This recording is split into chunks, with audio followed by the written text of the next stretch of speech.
Vous écoutez La Voix de l'Espérance, une émission qui vous apporte paix, joie, confiance et espérance.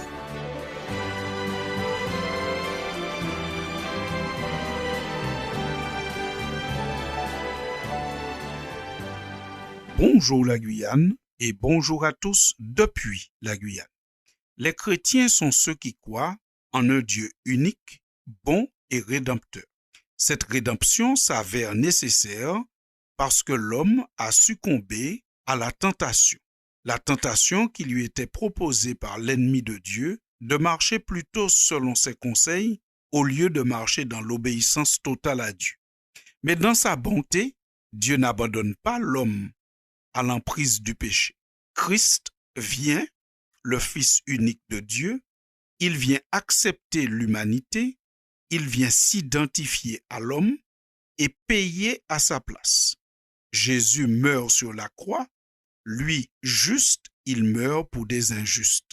Cette rédemption a besoin de se poursuivre parce que la mort de Jésus sur la croix libère de la culpabilité du péché, mais le but ultime de Dieu, c'est de libérer l'homme de la présence du péché. Cela se fera, d'après ce que Jésus lui-même dit, lors de son second avènement, lorsque Jésus reviendra. En effet, telle est la plus grande de toutes les promesses de la Bible.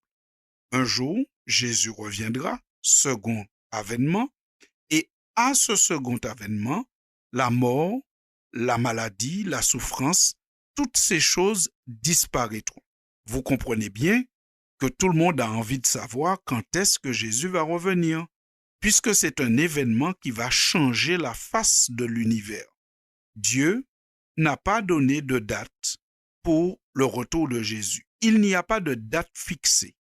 Cependant, dans sa bonté, le Seigneur a donné ce qu'on appelle des signes des temps, des indications pour dire quand vous verrez ces choses arriver, sachez que le Fils de l'homme est à la porte. Autrement dit, sachez que Jésus revient bientôt. Matthieu chapitre 24 est consacré à présenter les signes des temps.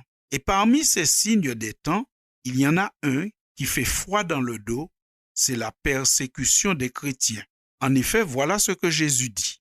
Alors, on vous livrera au tourment et l'on vous fera mourir et vous serez haïs de toutes les nations à cause de mon nom. Fin de citation. J'ai lu ici Matthieu chapitre 24 au verset 9. Jésus annonce qu'avant son retour, la persécution des chrétiens sera un fait majeur sur la terre. Il dit, à cause de mon nom, vous serez haïs et persécutés. Autrement dit, le fait simplement d'être chrétien sera une source de persécution à un certain moment, et là, c'est un signe qui annonce le retour de Jésus.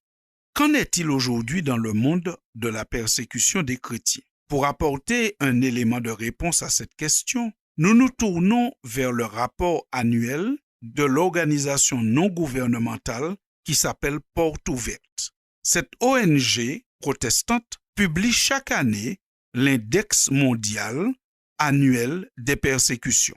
Et pour 2026, cet index a paru le 14 janvier. Dans cet index paru le 14 janvier 2026, il est fait mention de la situation de la persécution des chrétiens dans le monde au cours de l'année 2025. Et voilà quelques commentaires que nous trouvons dans la presse à propos de cet index 2026 qui retrace bien sûr les persécutions de 2025.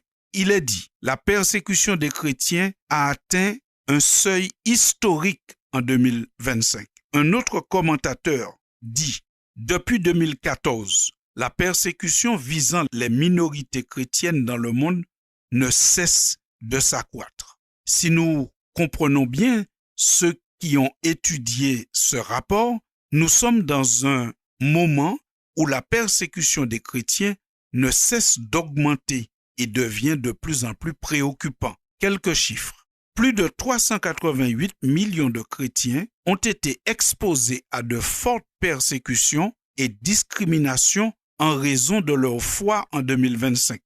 Cela représente à peu près un chrétien sur 7 dans le monde qui est persécuté ou discriminé simplement parce qu'il est chrétien. Nous notons encore dans ce rapport que 4849 chrétiens ont été tués au cours de l'année 2025. Alors entendons-nous bien, ce sont des gens qui ont été tués simplement à cause de leur foi chrétienne.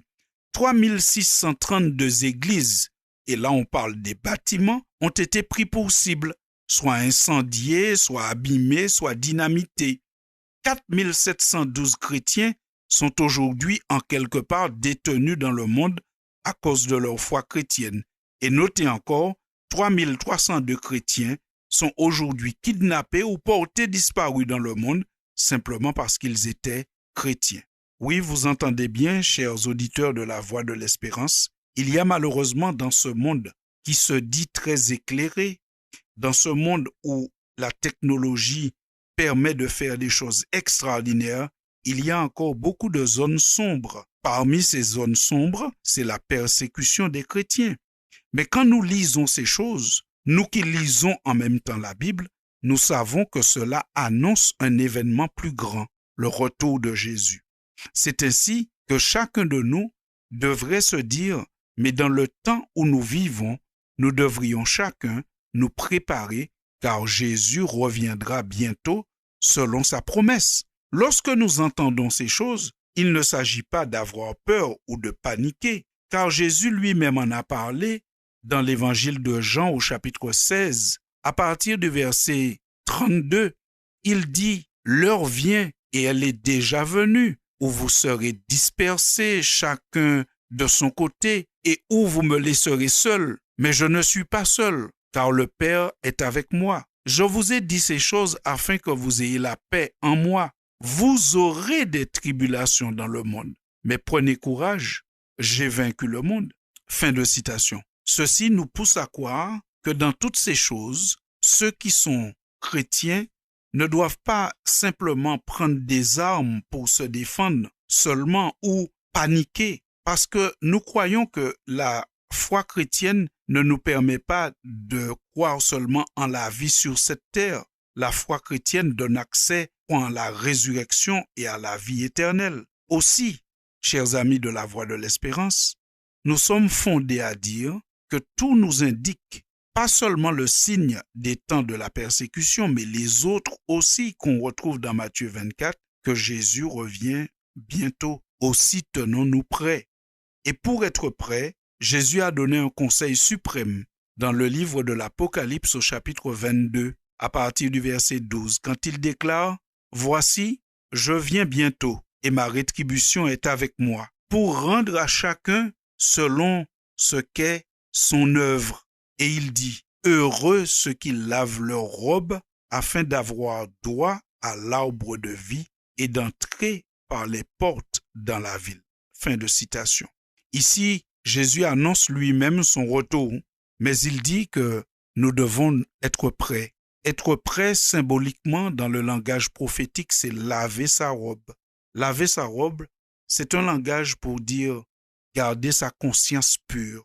Garder sa conscience pure passe par la confession des péchés, avec l'assurance que tout péché confessé sera un péché pardonné, parce que le Christ, il dit être fidèle et juste pour nous pardonner tout péché confessé. Garder sa conscience pure, c'est invoquer Dieu chaque matin en lui demandant de nous aider à marcher dans ses voies. Et c'est ainsi que nous serons prêts à accueillir Jésus quand il reviendra. Mais en attendant ce jour, unissons-nous dans la prière pour toute personne persécutée, car il n'y a pas nécessité de persécuter des personnes à cause de leur choix de vie ou à cause de leurs croyances.